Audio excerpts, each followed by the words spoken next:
지금 영상에 보이시는 이 석션기가 내일부터 배송을 시작하게 될 제품인데요. 이 석션기에 적용된 이 펌프는 지난 7년 이상을 이 펌프로 제작한 소분기로 잉크를 저희 회사에서 직접 소분을 했었습니다. 그만큼 내구성 하나는 검증이 된 제품이고요. 무한 잉크용 석션 머신기는 액체와 기체 이동이 상시 가능해야 됩니다. 우리가 석션기를 사용하는 가장 큰 목적이 에어를 제거하기 위한 용도로 가장 많이 석션기를 사용을 합니다. 그렇기 때문에 기체 이동이 무조건 가능해야 되고, 제 경험상 연동식 펌프가 가장 효율적이었던 것 같아요.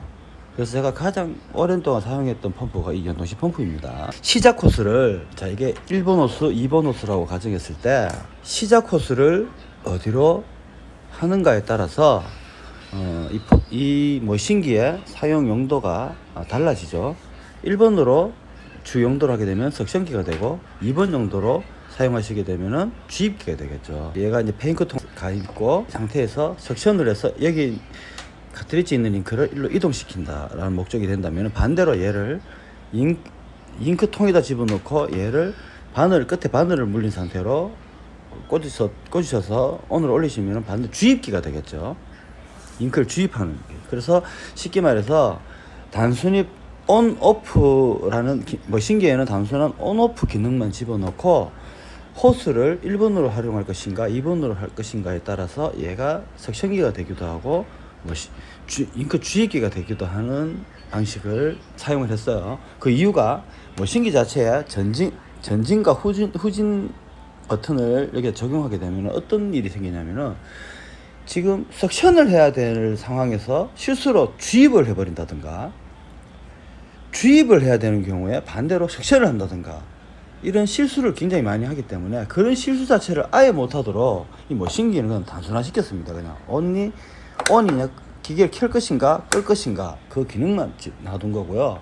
실제로 제가 잉크를 수리 용도로 이 석션기를 사용해 봤을 때 석션 외에는 사용이 거의 없어요. 그리고 다 아시겠지만 잉크를 소분하는 행위 자체가 제조에 들어갑니다. 제조에 들어가기 때문에 담는 이 잉크가 유해 성분 중에 하나예요. 그렇기 때문에 잉크를 소분하는 행위가 자체가 바로 제조가가 나야 되고, 제조가라는 건 별건 없고요. 담는 그 잉크가 인체에 무해하다라는 성분 검사표를 같이 기재하셔야 돼요. 그럼 사람들은 성분 검사를 기재한 잉크를 받아다 담았다라고 하지만 소분하는 자체에서 벌써 소분하는 순간 그게 검사를 받은 잉크인지 아닌 잉크인지 알 수가 없기 때문에 소분 행위 자체를 그래서 제조로 보는 겁니다. 그리고 이 펌프가 제가 이제 탑에다 위치를 해놨잖아요. 탑에다가 이 펌프 밑에 저기에 보시면은 기어가 있어요. 기어가. 그래서 기어가 요렇게 물려가 있거든요. 그래서 이렇게 수평으로 해서 개전을 하는 방식이에요. 기어가. 근데 이 펌프를 옆에다가 이렇게 달게 되면은 이래 있는 기어가 이렇게 쏠리게 되겠죠. 쏠리게 되면은 전진과 후진, 그러니까 이 펌프를 탑에다 넣고 측면에다 달아놓은 상태에서 전진과 후진을 하게 되면 기어가 쉽게 나가버립니다. 자, 근데 우리는 어차피 탑에다 놨는데 왜 측면에 뒀을 때 전진과 후진할 때 기어가 잘 나간다라는 이 부분을 설명을 드린 거냐면요. 이 펌프의 단점이 기어가 약해요. 탑에다가 수평에다 놓고 사용을 하는데 전진과 후진을 하는 게 아니라 무조건 한 방향으로만 돌도록 해서 이쪽은 석션하는 호스, 이쪽은 주입하는 호스로 나눠버린 거예요.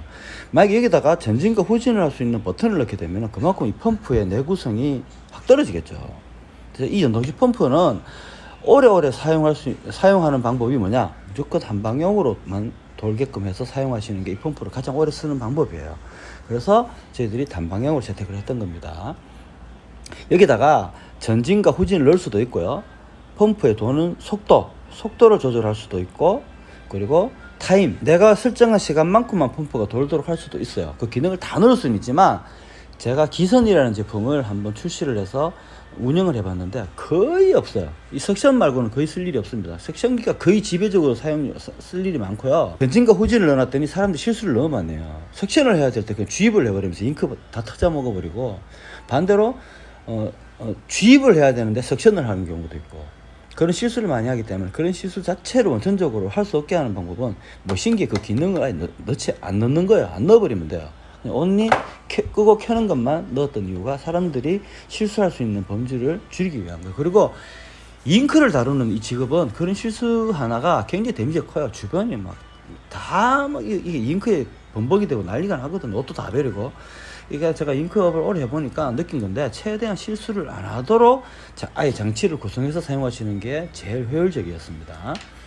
월요일부터 배송이 시작이 되는데 지금 택배사가 파업 중이에요. 파업 중이어서, 파업 중이지만 하루에 4개인가 5개까지 택배가 된다는데, 우리 회사가 워낙 배송이 많다 보니까 제가 봐서는 추석 연휴가 끝이 나야 원활하게 배송이 되지 않을까, 그렇게 생각이 되는데요. 어쨌든 내일 되면은 가능한 한 최대한 배송을 보낼 수 있도록 그렇게 최선을 다해서 물건을 보내도록 하겠습니다. 그래서 1차 그때 테스트하기 위해서 1차로 만들었던 거 그때는 50세트였나? 완판이 되어버렸고요. 두 번째 제작했던 것도 지금 2차 주문량도 다 완판이 됐어요. 펌프가 없는 게 아니라 저희가 더 만들 시간이 안 돼요. 시간이 안 돼서 지금 한 100개 조금 넘는 수량인데, 그거는 지금 이제 오늘까지 내가 다 만들어 놓을 거거든요. 만들어 놓으면은 월요일부터 해서 순차적으로 배송시킬 거고요. 그리고 지금 내가 뉴블랙이랑 뭐 지금 신제품 출시 때문에 다른 일들이 많이 물려 있어가지고, 기선은 이번에는 딱 100개까지만, 주문받은 수량 100개까지만 딱 만들고 그냥 배송 보내고, 다음 추가로 뒤에 많이 주문이 더 들어온다면은 그거는 수량을 또 취합을 해서 하루 날 잡아가지고 한 번에 3차 생산을 또 진행을 하도록 하겠습니다. 이상입니다.